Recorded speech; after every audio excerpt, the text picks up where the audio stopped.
The Punt Kick, too real for wrestling. Randy Orton's Punt Kick was designed to look like the most vicious knockout in wrestling. The setup was simple: a grounded opponent, a running start, and Orton driving his boot straight into their skull. Unlike most wrestling moves, the Punt Kick left little room for illusion. Contact was often real, and the risk of a concussion was unavoidable. The most infamous example came in 2009 when Orton punted WWE Chairman Vince McMahon during a live segment. McMahon suffered a legitimate concussion, and the incident highlighted just how unsafe the move was. By 2012, WWE officially banned the Punt Kick to protect wrestlers from brain and neck injuries. The ban held for years, but Orton briefly brought it back in 2020 during the no-fan pandemic era, when camera angles and editing could better disguise the impact. Outside of that short exception, the Punt Kick has remained one of WWE's most dangerous and permanently banned finishers. But if you thought banning Orton's kick made sense, the next move was outlawed for a reason that makes absolutely no sense at all. Wings of Love, banned for the wrong reason. Michelle McCool's first finisher in WWE was the Wings of Love, a double underhook sit-out slam. She would lock both of her opponent's arms, lift them into the air, and drive their back into the mat with full force.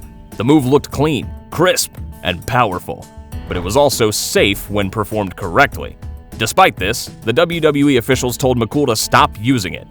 This ban had nothing to do with safety. Instead, management felt the Wings of Love looked too devastating for a female wrestler to use. In other words, WWE believed the optics of the move were too strong for the women's division at the time.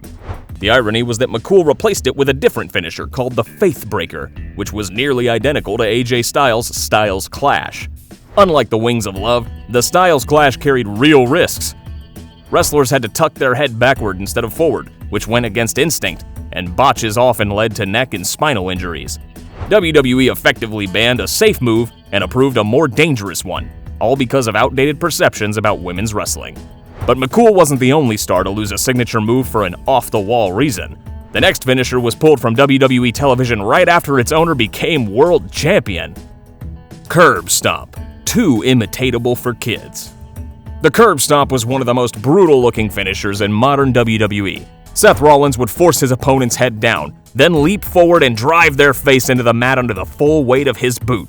The move looked violent and final, a perfect reflection of Rollins' ruthless character as he rose to the main event scene. In 2015, the Curb Stomp became the centerpiece of Rollins' career. At WrestleMania 31, he cashed in his Money in the Bank contract during the main event and won the WWE Championship using the move. Less than 24 hours later, Rollins appeared on NBC's Today Show, and footage of the Curb Stomp played for a mainstream audience. That broadcast changed everything.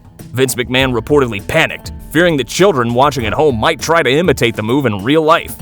Within days, WWE ordered Rollins to stop using the Curb Stomp. The ban had nothing to do with wrestler safety. No one had ever been injured by it. Instead, it was a corporate image decision based on how the move looked to parents and sponsors. Fans were baffled, pointing out that far more dangerous finishers remained untouched while Rollins' signature move was erased overnight. For 3 years, Rollins was forced to use replacements such as Triple H's pedigree and later the ripcord knee. But by 2018, he convinced McMahon to let him bring the move back. The only change was cosmetic. WWE dropped the name Curb Stomp and rebranded it simply as The Stomp. The technique remained identical, and it quickly became Rollins' finisher once again. But while the Curb Stomp was banned for appearances, Rollins' next finisher was banned because it legitimately injured two of the biggest names in wrestling history. The Buckle Bomb, too many broken bodies. The Buckle Bomb was Seth Rollins' high-impact variation of the Power Bomb. Rollins lifted his opponent onto his shoulders, sprinted forward, and launched them into the turnbuckles with their back and neck taking the full impact. Unlike a standard slam, the opponent couldn't brace for the landing.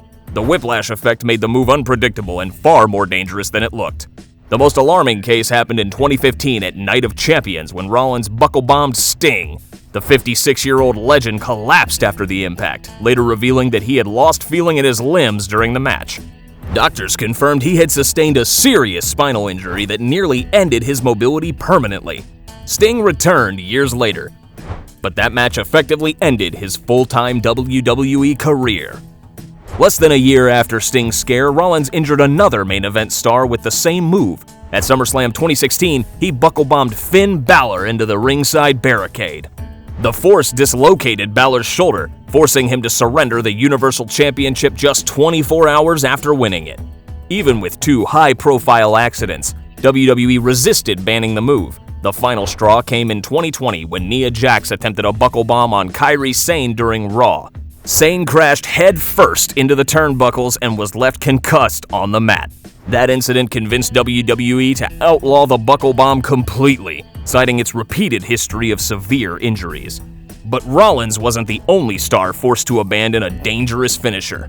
The next banned move is one of the most infamous in wrestling history, a technique that ended Stone Cold Steve Austin's career early. Piledriver, a career-ending classic. Few moves in wrestling history carry a reputation as dangerous as the piledriver.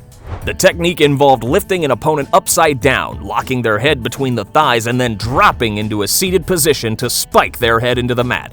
Even when executed correctly, the margin for error was razor thin. If the opponent's head slipped even slightly, the entire impact was absorbed by the neck and spine. That risk became reality in 1997 during a match between Owen Hart and Stone Cold Steve Austin. Hart delivered a seated piledriver that went wrong, and Austin's head was driven directly into the canvas. He was temporarily paralyzed, unable to move his arms or legs, and later admitted he thought his career had ended on the spot. Austin returned to the ring, but the injury left permanent damage that forced him into early retirement. After that incident, WWE slowly phased the piledriver out of competition. By the early 2000s, the move was banned for nearly all wrestlers. The only exceptions were The Undertaker and Kane, who were allowed to continue using their tombstone variation. Both men were significantly taller than their opponents, which gave them more control in protecting the head, and both had a long history of executing the move safely. For everyone else, the piledriver was considered too risky to justify. The move's reputation spread beyond WWE, with other promotions restricting or banning it altogether. Its legacy is clear. Too many careers were cut short for it to ever be treated as a standard finisher again. Next comes a banned finisher most fans barely saw on WWE television, a neck-breaking invention so risky it was outlawed almost immediately. Vertebreaker, too risky to attempt. The Vertebreaker was one of the most unique but hazardous finishers ever brought into WWE. Created by Shane Helms, the move began with the opponent held upside down, their arms locked behind them, and their head pointing toward the mat. From there, Helms would drop backward, spiking the opponent's neck and shoulders into the ring. With their arms trapped and no view of the landing, the opponent had no way to brace for impact. A single misstep could easily cause a broken neck. Helms used the Vertebreaker regularly in WCW before joining WWE in 2001, but almost immediately after his debut, WWE officials told him the move was banned. Unlike other finishers that were outlawed after accidents, the Vertebreaker was prohibited as a preventative measure. WWE's medical staff decided the risk was so extreme that it wasn't a matter of if someone got hurt, but when. The move never gained exposure on television, though it briefly resurfaced in 2016 when Seth Rollins and AJ Styles performed it at a non-televised live event. Even then, it was only used as a novelty and never allowed back on TV. To this day, the Vertebreaker is remembered less as a finisher and more as a reminder of how far WWE would go to avoid a catastrophic injury. That was a move most fans never even saw, but the next banned finisher is one that millions of people watched in horror on the grandest stage of them all: Brock Lesnar's botched Shooting Star Press. Shooting Star Press, a spectacle too dangerous. The Shooting Star Press was one of the most breathtaking but hazardous finishers in wrestling. It required a wrestler to leap forward from the top rope while performing a full backflip, landing chest first onto their opponent. The move demanded perfect rotation and timing. Even a fraction of a second off could result in a catastrophic landing on the head, neck, or knees. Its most infamous moment came at WrestleMania 19 in 2003. In the main event, Brock Lesnar attempted the Shooting Star Press after more than 20 minutes of heavy wrestling. Fatigue caused him to under-rotate, and he landed head first on the mat. Lesnar was concussed immediately and narrowly avoided a broken neck. The botch nearly derailed both the match and his career, and it remains one of the most replayed accidents in WrestleMania history. The danger didn't end there. In 2004, Billy Kidman mistimed a Shooting Star Press during a match with Chavo Guerrero, striking Guerrero in the face and knocking him unconscious. Kidman admitted afterward that he no longer felt safe performing the move, and WWE quickly reached the same conclusion. The Shooting Star Press was banned company-wide soon after. The ban lasted several years until a handful of specialists were cleared to use it again. Wrestlers like Evan Bourne and Justin Gabriel, with lighter frames and consistent precision, were trusted to perform the maneuver safely. Even then, the Shooting Star Press remained one of the rarest finishers in WWE. To this day, its legacy is defined less by its beauty and more by the high-profile accidents that nearly ruined careers. The Shooting Star Press wasn't the only aerial finisher to face WWE's ban list. Around the same time, another spectacular top rope move was pulled for injuring wrestlers mid-match. 450 Splash. High risk, hard landing. The 450 Splash was one of the most precise aerial finishers ever attempted in WWE. The wrestler leapt from the top rope, spun through 1 1/4 front flips, and aimed to land chest first across a grounded opponent. The move demanded flawless speed and rotation. If the wrestler came up short, the landing shifted to the opponent's face, ribs, or neck, with devastating results. That danger was proven in 2005 when Juventud Guerrera miscalculated a 450 Splash against Paul London. Instead of striking cleanly across London's torso, Juventud came down across his face, fracturing multiple bones and leaving him temporarily sidelined. The accident showed how a single misstep turned a highlight reel move into a medical emergency. After that, WWE discouraged the 450 Splash on television. The risk of mid-match injury was judged too high, and the move was effectively banned for most of the roster. Only a handful of lighter, technically precise performers were eventually cleared to use it again, including Evan Bourne and Justin Gabriel in the late 2000s. Even then, the move never regained regular use, staying reserved for specialists who could execute it safely.